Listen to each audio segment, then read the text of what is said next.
Ал подставкасы да бар.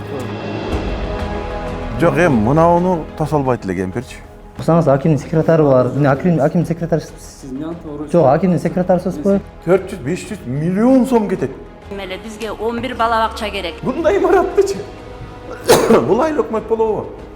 Симос. Менби? Мен сизден сурап атпаймын. Мурунку аким 5 миллион бөлгөн.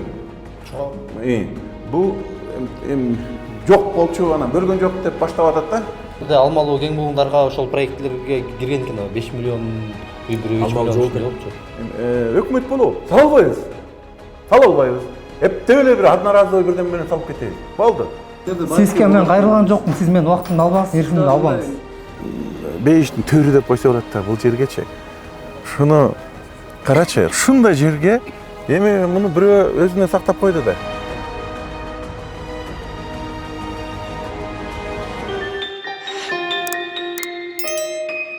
Биз буга чейин ырысын тепкен ысык атанын айыл өкмөттөрү аталышындагы материал чыгарганбыз. Анда Жогорку Кеңештин депутаты Акбөгүн Таштанбеков Жогорку Кеңештин трибунасынан мектеп жана бала бакчаларды оңдойлу, усталардын милдетин мен алайын, курулуш материалдарды сиздер чыгаргыла деп ысык атанын айыл өкмөттөрүнө кайрылса, алар моюнун толгоп койгондугун айткан.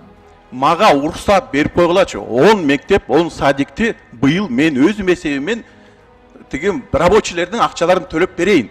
Биз бул боюнча атайын материал жазганда депутаттын айткандары чын болуп, айыл өкмөттөрүнүн баш тарткандыгы ачыкталган. Ал эми бул берүүдө Ысык Ата району боюнча канча социалдык объект колдонулбай көмүскөдө жаткандыгын айтып беребиз. Берүүгө баштан аяк Жогорку Кеңештин депутаты өзү катышат. Себеби депутаттык креслого келгенден бери жеке колдорго мыйзамсыз өтүп кеткен мамлекеттик имараттарды кайтаруу үчүн райондук прокуратура менен биргеликте иш алып барып жаткан экен.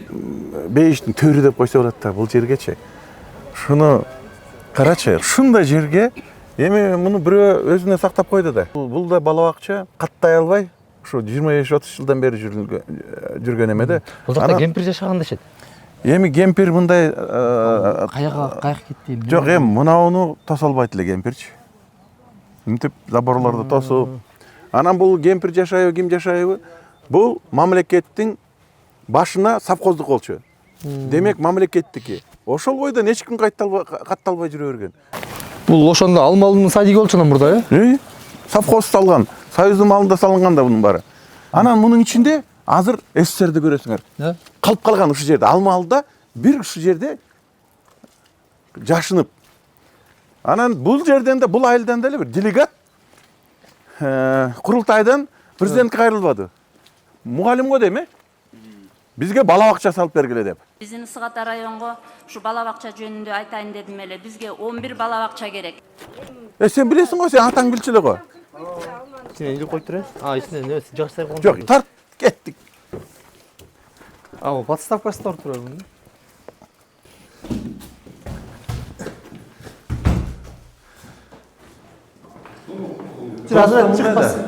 Такыр акча болбойсочу.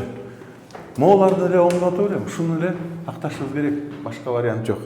Эгерде бул ушул бала бакча только аким. Эгерде аким фондунан мурунку аким 5 миллион бөлгөн. Бул жок болчу, анан бөлгөн жок деп баштап атат да. 5 миллион менен полный бүтүрсөк болот.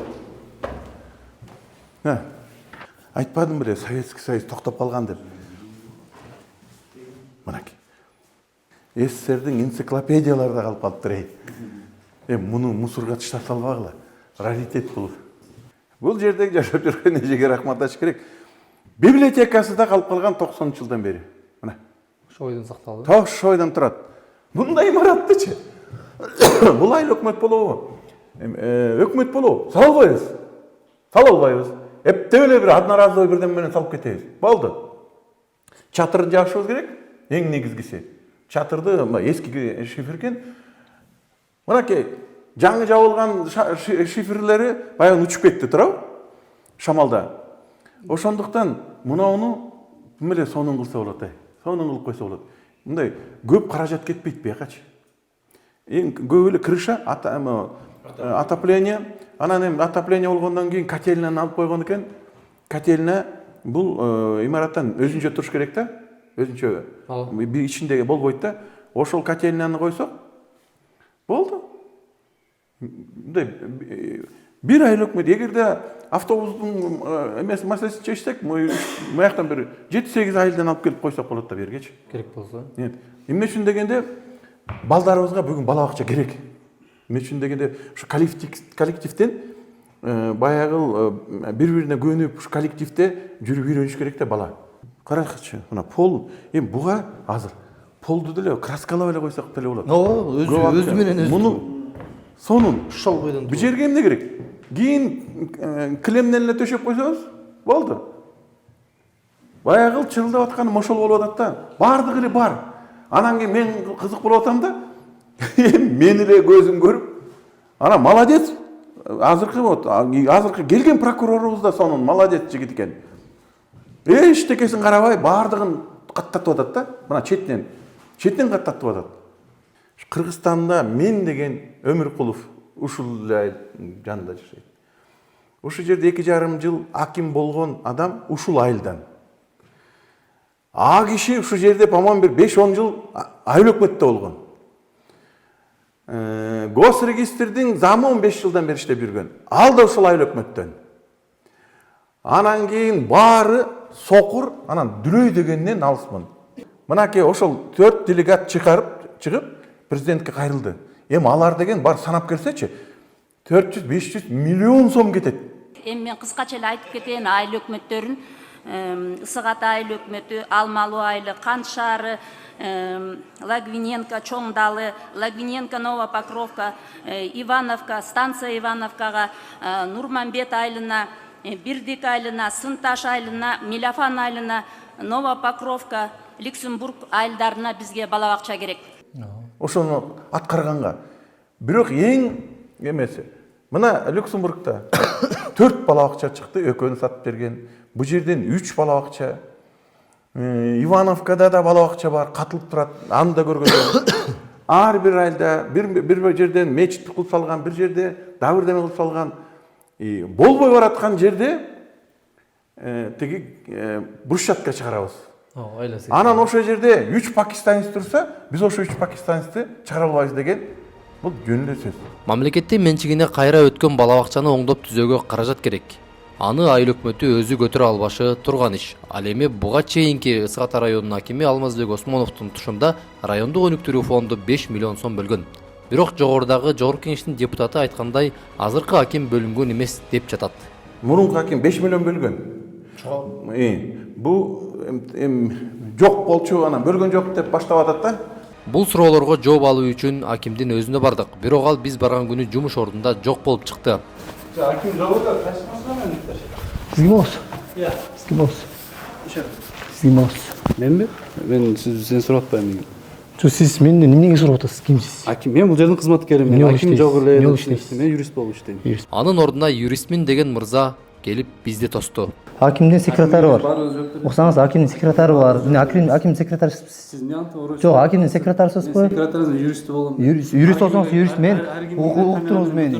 Сиз мени уктуруңуз биринчиден. Өзүңүздү тааныштырып. Сиз мени уктуруңуз. Касаңыз болбойбу? Же биз Мен юристке болсом, мен юристке багыттуу гана суроо берем, болду. А мен тигил угуп туруңуз сиз. Мен укпайм мен. Сиз акимдин секретарысызбы? Мен акимдин. Мен убактымды албаңыз барыңыз.